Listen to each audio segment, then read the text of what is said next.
Hi, I'm Tom, and Johnson Omnimedia has graciously offered to record me speaking about my study trip to India this past March so that people who were interested in hearing about it but were unable to make it to an earlier session would be able to learn a little bit about that trip. And the first question that I got when I was planning the trip, and still get, is why India?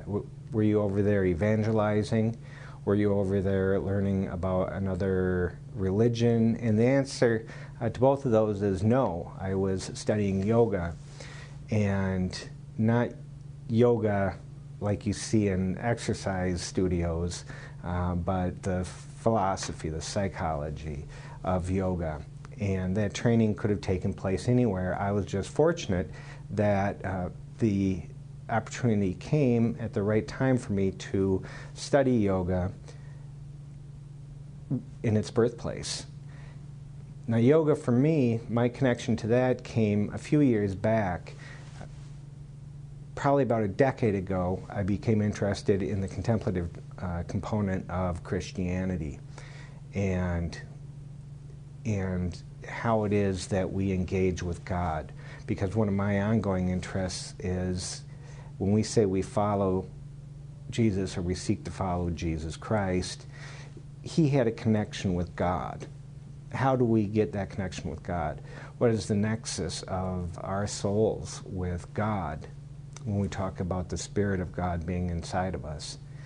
And so that led me down the path of the contemplatives, the Catholic contemplatives, centering prayer, reading the Cloud of Unknowing. Brother Lawrence's Practicing the Presence of God was a very important text to me. This idea that behind everything that we're doing, even now as I sit here, my mind should be on God. And so if I slip up, it's because my mind's on God. Probably not, but I'm trying. So as I continued to study, I came across The Perennial Philosophy, a book written by Aldous Huxley, but referring to a philosophy as old as Spinoza. And that philosophy says, and I've preached on this a bazillion times, that amongst the world's great religions and traditions, there are three commonalities. One is that there is a higher power. They recognize a higher power. In Christianity, we call that higher power God. That a component of that higher power is within us. And again, in Christianity, we would call that the Holy Spirit, as the Gospel of John outlines it for us. And then the third commonality is that all these traditions recognize that the end, our ultimate end, is to discover that presence of God within us. And naturally from that, how we act in the world is influenced. So all our deeds, the way we relate, the way we speak, is influenced by the fact that we're not just empty beings, but we're bearers of God's Spirit. I think that Jesus also showed a great example of what yoga philosophy demonstrates. And what happened when reading the Perennial Philosophy was I came across an institution here in Minneapolis, a meditation center, and went there to just work on my meditation, and was introduced to the Yoga Sutras, which was written either 400 BC or 4000 BC, depending on which commentator you believe. And what it talked about was how we, as human beings, live with so much pain outside of what the world brings us, natural disasters, hunger, poverty, but a lot of mental pain, a lot of psychological pain, emotional pain, and that is from an undue influence or undue focus on the self, and that what we're to do is to peel away at the layers of the self. And I saw in Jesus' life, that's exactly what he did. His first independent act that's recorded in the Bible is that when his family was returning from a pilgrimage, instead of going home, he chose to go to the temple. And then through the rest of his life, you see that he's constantly giving himself to the work of God. He's passing up on the ability to have a home. He's passing up on the ability to have a family, a wife and children.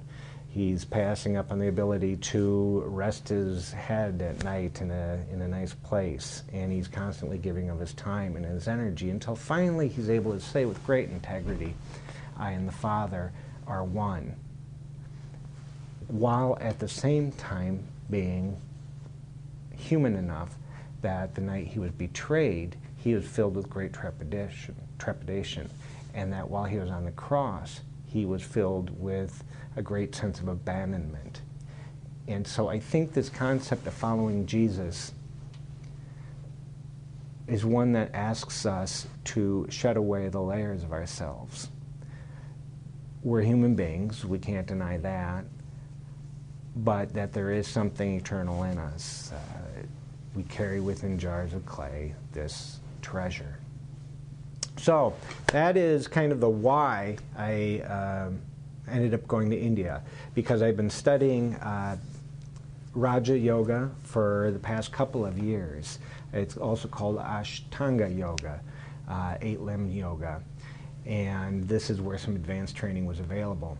Ashtanga, or eight-limbed yoga, says that there are preparatory steps to meditation, but in meditation, when we're truly meditating, we get to a point where we have shed off all the layers of the self, and it is us sitting with God. Or it's not even, yoga isn't even a religious concept. If you're an atheist, you have a place at that table as well. But I look at it through Christian lenses, Judeo-Christian lenses, I should say.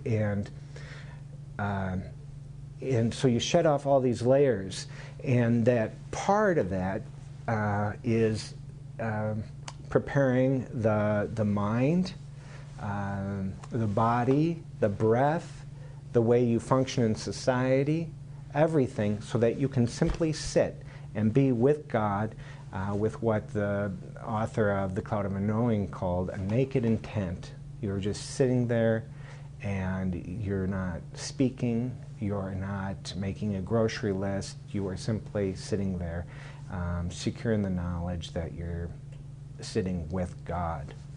So Ashtanga Yoga first asks you to consider what's called the yamas and the niyamas, which are ethical behaviors.